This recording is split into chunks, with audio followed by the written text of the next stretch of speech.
12절에서 21절의 말씀입니다. 신약성경 79면 마가복음 14장 12절에서 21절까지의 말씀입니다. 우리 하나님 말씀을 제가 한 절, 여러분들이 한 절 교독하시겠습니다. 무교절의 첫날 곧 유월절 양 잡는 날에 제자들이 예수께 여짜오되 우리가 어디로 가서 선생님께서 유월절 음식을 잡수시게 준비하기를 원하시나이까 하매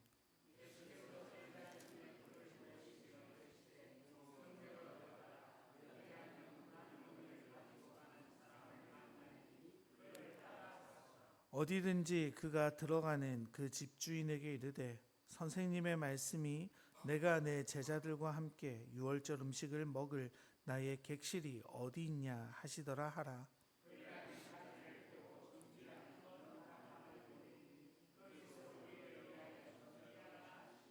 제자들이 나가 성내로 들어가서 예수께서 하시던 말씀대로 만나 유월절 음식을 준비하니라. 다 앉아 먹을 때에 예수께서 이르시되 내가 진실로 너희에게 이르노니 너희 중에 한 사람 곧 나와 함께 먹는 자가 나를 팔리라 하신대.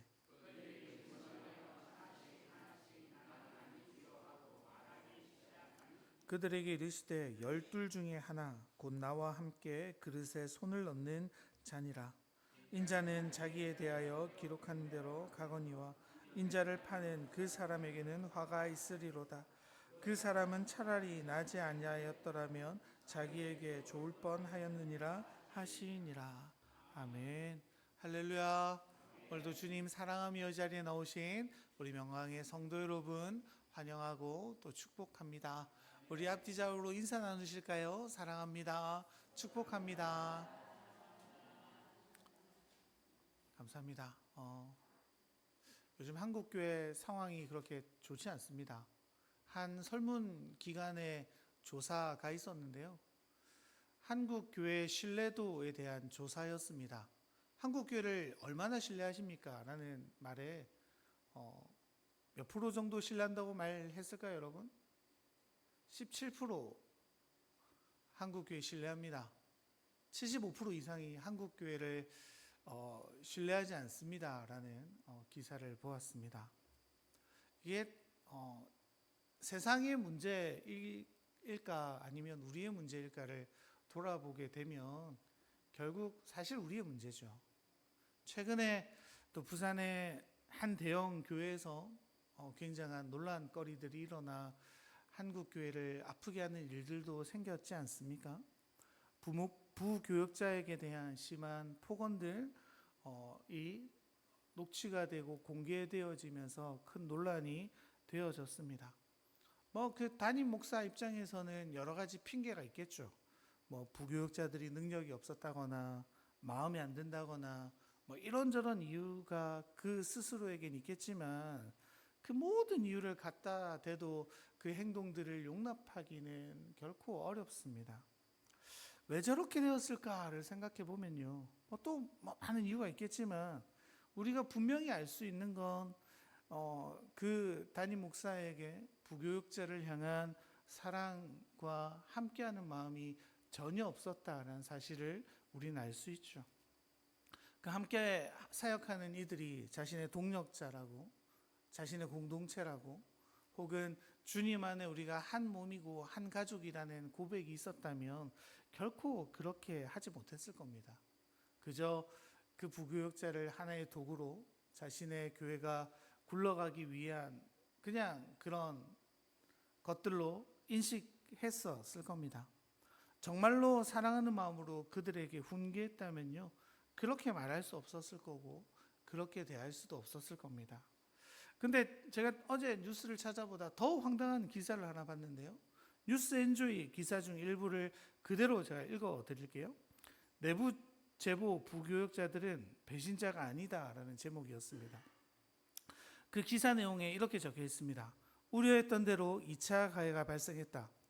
포도원 교회 일부 교인들 그리고 담임 목사의 측근들과 신학교 동기들이 제보자들에게 항의하거나 위협을 표하는 상황이다.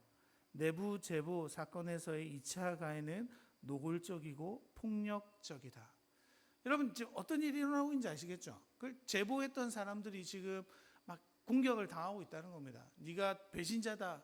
네가 어떻게 그 목사를 그렇게 할 수가 있느냐라면서 노골적으로 막 이런 위협들을 받고 있다는 겁니다.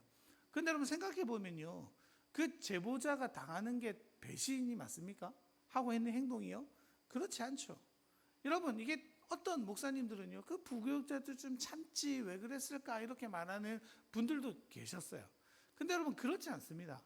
우리가 분명히 알아야 될 건요, 하나님께서 이 사건을 오히려 드러내심으로 한국 교회를 얼마나 사랑하시는지 우리가 알아야 돼요. 죄악을요 숨겨둔다고 해서 그게 우리에게 좋은 일일까요? 그렇지 않습니다. 하나님은요 우리의 죄악들, 우리의 부끄러움들을 드러내심으로 주님 앞에 다시금 돌아갈 수 있는 기회를 허락하시는 겁니다.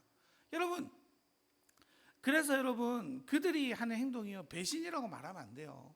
그들은 정정당당한 일들을 했고 한국 교회가 어떤 방향으로 가야 할지를 오히려 우리에게 제시한 귀한 분들이 되어져 가는 겁니다. 여러분 사랑하는 마음으로 우리가 그들을 바라볼 필요가 있죠. 사랑하는 마음으로 한국 교회를 바라볼 필요가 있습니다. 사랑하는 마음으로 우리를 바라보며 우리가 참으로 어떤 자인지 날마다 돌아볼 필요가 있다는 겁니다. 여러분 그들 배신자라고 낙인 찍어 갈 이유가 없는데요. 근데 오늘은 정말로 배신의 장면을 보게 되어집니다. 그리고 배반하는 자와 곧 배신할 자들 사이에서 끝까지 사랑하시는 예수님의 모습을 우리는 보게 됩니다. 오늘 말씀을 통해서 바라기는 우리를 사랑하시되 죽기까지 사랑하신 그 주님의 사랑을 경험하고 누리는 시간이 되기를 소망합니다. 여러분 주님께서 이 땅에 오신 목적이 무엇입니까? 십자가에 달리시기 위함이었죠. 이제 십자가에 달리시기 곧 직전 마지막 제자들과의 식사를 주님이 준비하시는데요. 우리 오늘의 본문 12절 같이 한번 읽어볼까요?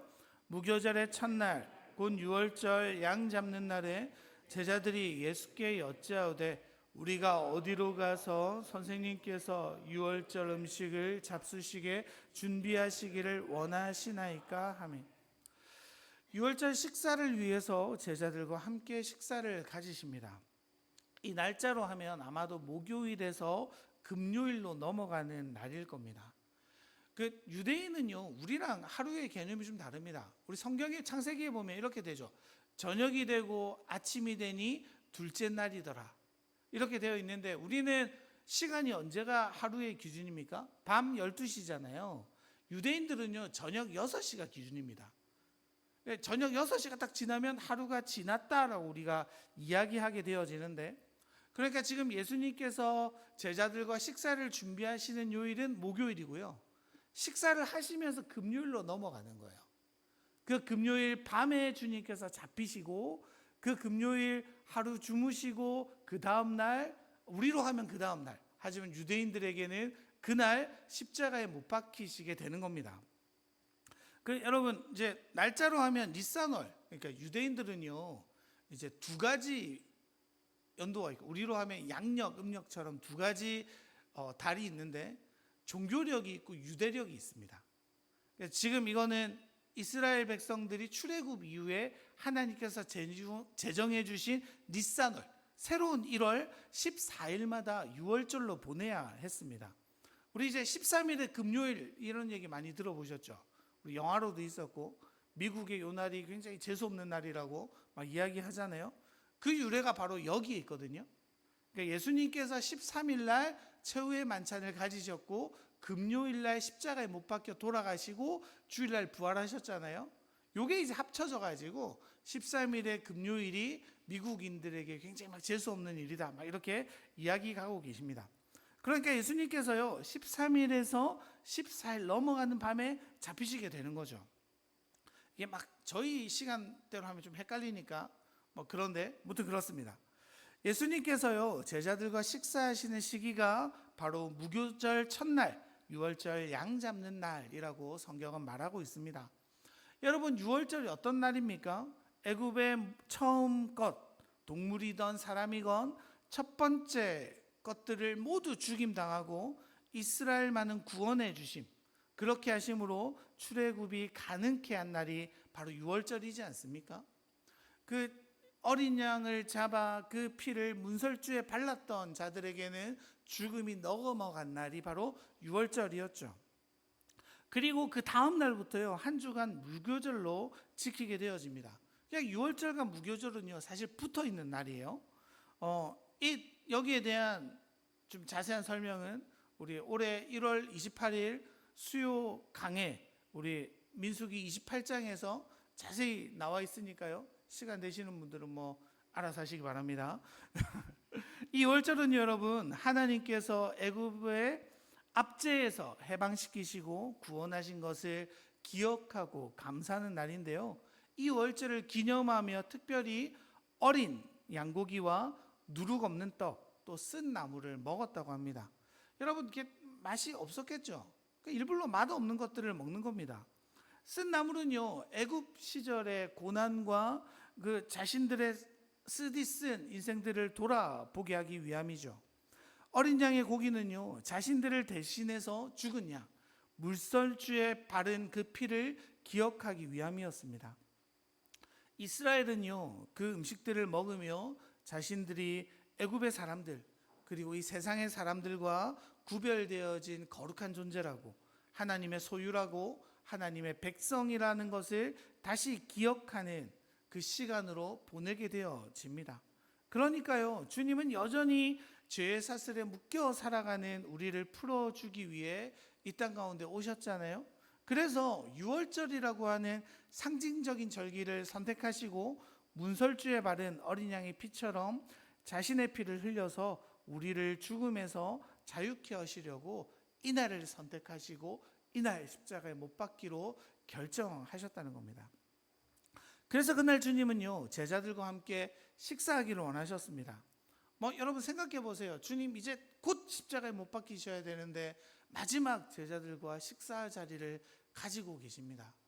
굉장히 복잡한 마음이셨지 않을까요? 괴롭고 슬프고 아프고, 또 한편으로 이제 주님이 이 땅에 오신 그 모든 사역들을 마무리하는 그런 여러 가지 복잡한 심정이었겠지만요, 제자들은 이런 주님의 마음을 전혀 알지도 못하고 살피지도 못합니다. 해맑게 이야기하는 거죠. 주님, 우리 유월절 절기 또 보내야 되는데 어디에서 식사 준비하면 되겠습니까? 막 물어봅니다. 그때 주님께서는 한 사람을 지명하시죠. 딱 네가 해 이런 게 아니고요, 성 안으로 들어가면 물동이를 메고 가는 사람이 보일 건데 그 사람한테 가가지고 방 하나 달라고 하면 줄 거다, 그리고 그 방에 들어가면 된다라고 말씀하십니다. 여러분, 주님의 마지막 만찬을 준비하며 한 사람을 만나시고 그 사람의 집을 빌리시는 거죠. 근데 성경은요, 그 집을 빌려주는 사람에 대한 일체의 언급도 나타나지지 않습니다. 우리 지난주에도 보았지만요, 주님의 장례를 미리 치렀던 그 향유를 깬 여인도 어땠습니까? 이름이 나왔어요, 안 나왔어요? 안 나왔죠. 물론 우리가 누군지 알아요. 다른 성경에 나오니까. 근데 마가는 의도적으로 그 여인의 이름을 밝히지 않습니다. 오늘 등장하는 사람도 누구인지 밝히지 않죠. 여러분, 왜 그렇습니까?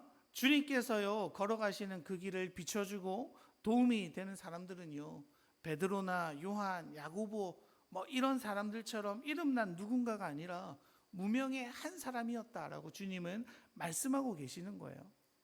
하나님의 나라의 원리는요, 뜻밖에도 이렇게 이름이 거론되지 좋지 않는 매우 약하거나 무명의 사람들에 의해서 그 나라가 이루어지고 있음을 우리에게 말해주고 있습니다.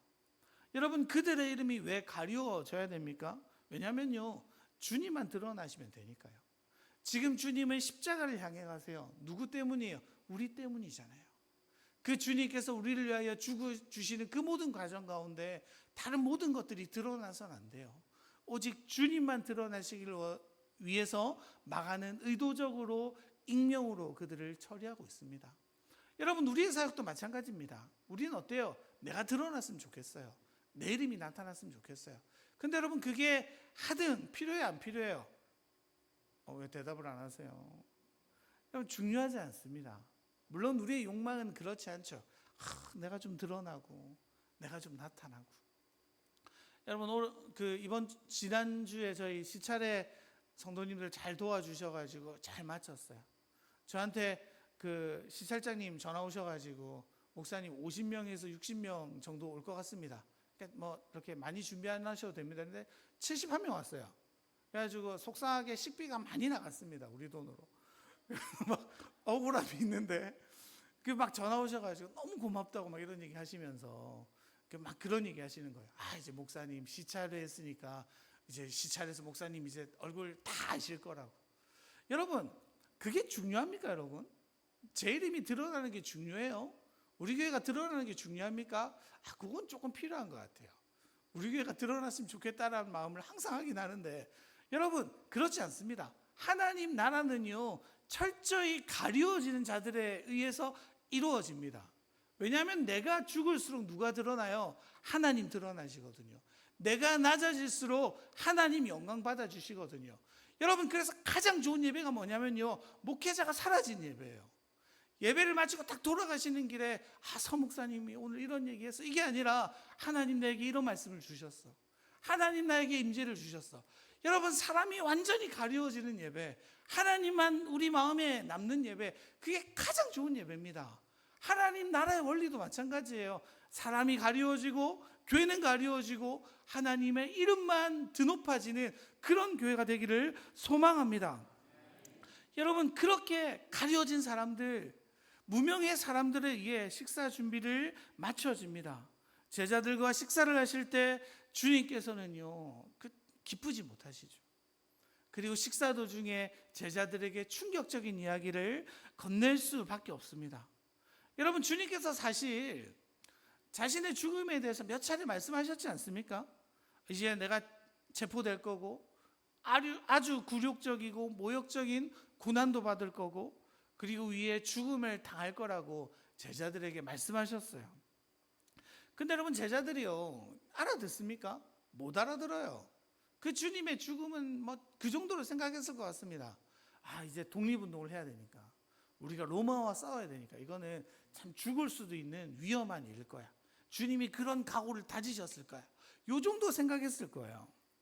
여러분 그들은 지금 어떻습니까? 달콤한 환상과 꿈꾸고 있는 자들 아닙니까? 예수님이 로마를 물리치시고 왕이 되시면 나 3년 동안 주님 죽어라 쫓아다녔으니까 이제 한 자리 주시겠지. 주님 왕 되면 나는 또 총리가 되고 나는 또 한 자리 받아서 호의호식하면서 잘 먹고 잘 살 수 있겠지. 이제 예루살렘에 들어왔으니까 곧 그 일이 일어날 거야. 이렇게 생각했을 거예요. 근데요 주님께서 그렇게 꿈꾸고 있는 자들에게 들려주시는 이야기는 몹시 충격적인 이야기입니다. 우리 18절의 말씀 같이 한번 읽어볼까요? 다 앉아 먹을 때에 예수께서 이르시되 내가 진실로 너희에게 이르노니 너희 중에 한 사람 곧 나와 함께 먹는 자가 나를 팔리라 하신대. 여러분 이게 충격적인 이야기죠. 배신자가 있다는 건 뭡니까? 그 사실 주님의 계획이 아니고 자신들의 계획이죠. 독립운동을 하는 데 있어서 로마의 압제에서 해방함에 있어서 배신자가 있다는 건 뭐예요? 이 일들이 실패할 가능성이 너무나도 커진다는 이야기죠. 아니 배신자가 있으면 우리가 앞으로 하는 계획들도 다 새 나갈 거고, 우리가 이 일을 하는 데 있어서 배신자가 있으면 진행하기 너무 어려운데, 근데 이 중에 있다고? 예수님을 사역 초반부터 따렸던 우리 3년간의 그 동고동락했던 그 사람들 중에 있다고? 이게 제자들에게 충격적인 일입니다. 여러분 그래서 제자들이 놀라서 주님께 질문하는데요, 이것도 웃겨요. 19절 읽어볼까요? 그들이 근심하며 하나씩 나는 아니지요 하고 말하기 시작하니. 여러분 그들이 뭐라고 말합니까? 나는 아니지요 라고 말해요. 주님 누굽니까? 내가 그거 내버려 두지 않겠습니다. 그거 이렇게 말하지 않는 거예요. 그들의 두려움과 걱정이 느껴지세요? 주님 혹시 나예요? 그건 난가요? 여러분 배신자가 만약에 자신이면 어떻게 하지라는 두려움의 고백이죠. 왜 그렇게 말하고 있습니까? 사실 자기들 안에 별로 확신이 없는 거예요. 지금이야 주님을 따르겠지만 배신할 기회가 생기면 난 언제든지 배신할 거야. 난 조금 상황이 좋아지지 않으면 난 주님을 떠날 수 있는 존재야라고 스스로 인식했기 때문이죠. 주님이 그 말을 딱 하셨는데 뭐라고 말하는 거예요? 날 수도 있겠는데. 그들의 마음 가운데 그런 찔림이 들어오는 겁니다.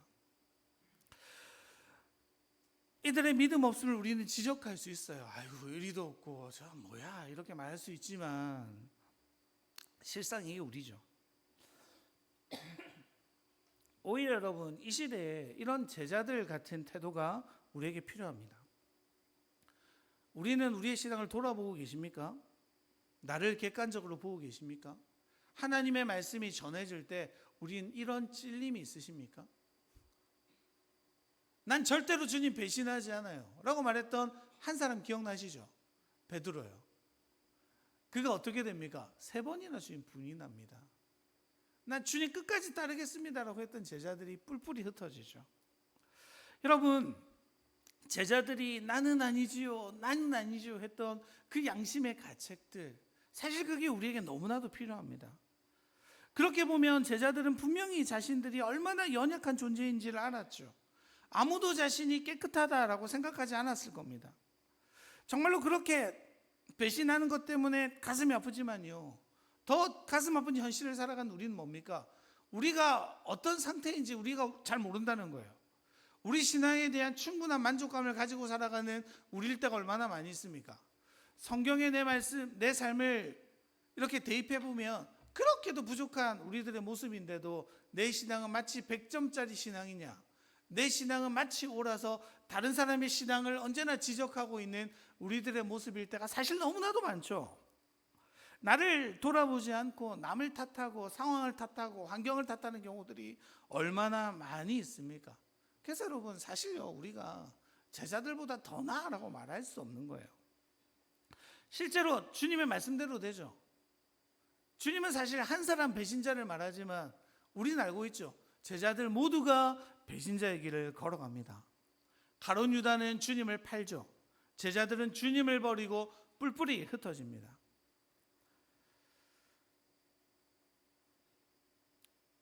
제자들은요, 자신들이 어떤 존재인지 정확하게 알고 있었을지 모릅니다. 그래서 나는 아니지요. 그 이면에 뭐가 있어요? 나일 수 있어요. 난 언제나 주님을 떠나버릴 수 있는 연약하고 부족한 존재일 수 있어요. 이렇게 말하는 거죠. 그런데 이 말이 정말로 맞잖아요, 여러분. 우리가 스스로 깨끗해질 수 있습니까? 여러분, 너무 깨끗한 존재 있으십니까? 대답 안 하시는 건 양심의 가책 때문이시죠. 우리 오랜만에 한번 해볼까요, 여러분? 여러분 의인이십니까? 죄인이십니까?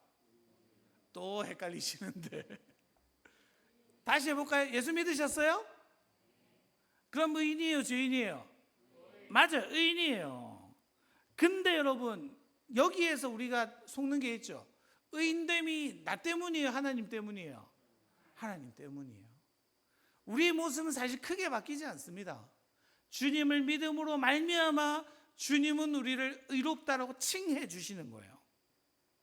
의인으로 다시금 태어나게끔 만들어 주시는 거죠. 이게 다 누구 때문입니까?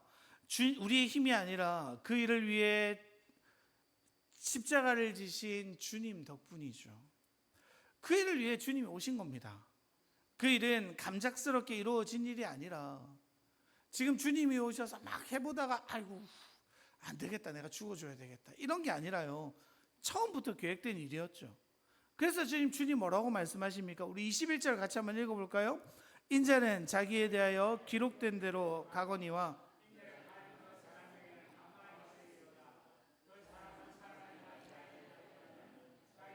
좋을 뻔하였느니라 하시니라. 주님이 이렇게 말씀하십니다. 인자는 자기에 대하여 기록한 대로 가거니와. 이 얘기가 뭡니까? 6월절 그 밤에 예수님의 죽으심은요, 우연히 일어난 사건이 아니라는 겁니다. 그 배신자 한 사람 때문에 일어나는 일이 아니야. 나는 하나님의 약속대로, 하나님의 뜻대로 애초부터 정해져 있던 그 모든 상황에 앞서서 일하고 준비하고 있는 일이야. 나는 계획대로 가고 있어 라고 말씀하시는 거예요. 여러분, 그 계획이 언제 처음 시작되었습니까? 창세기 3장 15절이죠. 같이 한번 읽어볼까요? 내가 너로 여자와 원수가 되게 하고 내 후손도 여자의 후손과 원수가 되게 하리니 여자의 후손은 내 머리를 상하게 할 것이요 너는 그의 발꿈치를 상하게 할 것이니라 하시고. 여러분, 창세기 3장 15절 너무너무 중요한 말씀입니다.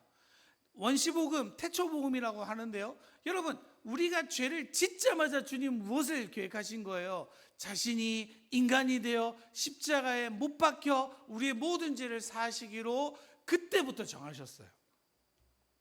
그러니까 지금 주님이 6월절에 잡혀가시고 십자가에 못 박히시는 이 일은요, 그때부터 철저히 계산된 하나님의 계획이고 진행인 겁니다. 주님은 그런데 배신하는 너는 그러지 않아도 되는데 왜 그 길을 가느냐라고 말하고 계시는 거예요. 여러분, 주님 뭐라고 말씀하세요? 나는 그 길을 가는데 인자를 파는 그 사람에게는 화가 있으리로다. 그 사람은 차라리 나지 아니하였더라면 자기에게 좋을 뻔하였다라고 말씀하십니다. 여러분, 이 이야기를요, 그래 유다가 나쁜 놈이지, 저게 없었어야 주님 안 돌아가시지, 그 얘기가 아니에요. 여러분, 유다가 없었어도 주님 어떻게 하셔야 돼요? 십자가에 달리셔야 돼요. 굳이 유다가 배신자가 아니었더라도 주님은 어떠한 방법과 어떠한 상황을 일으키셔서 십자가에 달리셔야만 했습니다. 그러니까 주님은요, 이걸 사인으로 주시는 거예요. 여러분, 그 주님을 배신할 계획을 누구만 가지고 있었어요? 유다만 가지고 있었죠. 그 말씀을 하시는 동안 유다는 분명히 알았습니다. 그러니까 주님은요, 유다에게 말하는 거예요. 유다야, 네가 인자를 팔지 않아도 돼. 왜 그 길을 가? 차라리 나지 않는 게 낫을 정도로 너에게 안 좋은 일이야. 여러분, 주님이요, 그 안타까운 마음으로 유다에게 경고하시는 거예요. 유다야, 그러지 않아도 돼. 네가 그러지 않아도 돼. 나는 내 길을 걸어가니까 네가 나를 굳이 배신하지 않아도 나는 내 길을 걸어갈 거야. 네가 아니었으면 좋겠어. 여러분, 주님은요, 사랑하셔서 안타까움에 그렇게 말씀하시는 거예요. 유다를 책망하시지만 그 책망은요, 유다가 돌이키기를 원하시며 끝까지 사랑하시며 던지시는 마지막 경고의 메시지입니다. 여러분, 주님은 그렇게 타는 마음으로 유다를 향해 말씀하시죠. 주님은 어떠십니까? 배신과 배반 사이에 서서 끝까지 우리를 사랑하고 계심을 보여주시는 거죠. 여러분, 그래서 우리 마가복음에는 나오지 않지만요, 요한복음에 보면 주님은 식사 중에 무엇을 하십니까? 우리 요한복음 13장 4절 5절 같이 한번 읽어볼까요? 저녁 잡수시던 자리에서 일어나 겉옷을 벗고 수건을 가져다가 허리에 두르시고 이에 대야에 물을 떠서 제자들의 발을 씻기시고 그 두르신 수건으로 닦기를 시작하여. 발을 씻긴다는 건요, 종들이 하는 거였습니다. 스승이 제자의 발을 씻긴다는 건 그 당시에 있을 수 없는 일이었어요. 그런데 주님은 수건을 허리에 동여 매시고 제자들의 발을 모두 씻겨 주시는 겁니다. 주님 왜 그렇게까지 낮아지시는 거예요? 내가 이렇게 낮아지기까지 내가 너희를 사랑해 라고 온몸으로 말씀하시는 겁니다. 여러분, 주님은요, 기꺼이 낮아지기를 원하세요. 기꺼이 희생하기를 원하십니다.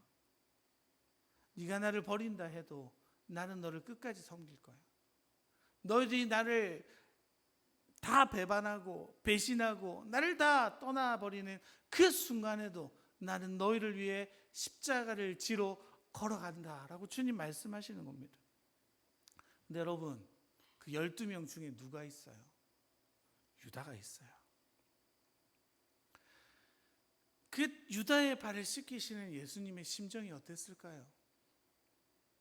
그렇게 책망하시고 그렇게 경고하시고 그렇게 뜯어 말리시면서 그의 발을 씻겨 가시는 거죠. 유다야, 내가 씻기는 이 발로 그 배신자의 길을 걸어가지 않았으면 좋겠다.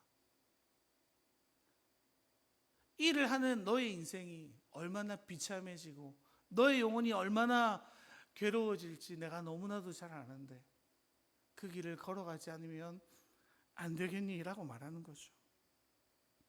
여러분, 주님은요 유다를 포기하지 않으십니다. 유다를 끝까지 붙들고 싶어 하십니다. 주님의 사랑은요 포기하지 않는 사랑이죠. 끝끝내 우리를 붙들어 가시는 사랑입니다. 여러분, 오늘 말씀의 제목이 뭡니까? 사랑과 배신 사이에서라는 말씀입니다. 여러분, 배신과 사랑 사이에 있는 자가 누굽니까? 우리예요. 날마다 배신하려는 우리 자아가 있죠. 그리고 주님을 사랑하는 우리 자아도 있습니다. 그 중간에 놓인 우리들이요, 무엇을 선택할지 주님 우리에게 기회를 주시는 거죠. 주님은 강압적으로 할 수 있으세요. 그런데 그렇게 하지 않으세요. 왜냐하면 우리를 정말로 사랑하시기 때문이죠. 그 애끓는 사랑을 주님 우리 가운데 보여주십니다. 그 사랑의 길이 비록 십자가의 길이고 배신자의 길이고 사람들에게 손가락질 받는 그 길이라도 주님은 사랑하셔서 기꺼이 그 길을 걸어가시는 거죠. 사랑하는 명화의 성도 여러분, 사실 그렇죠.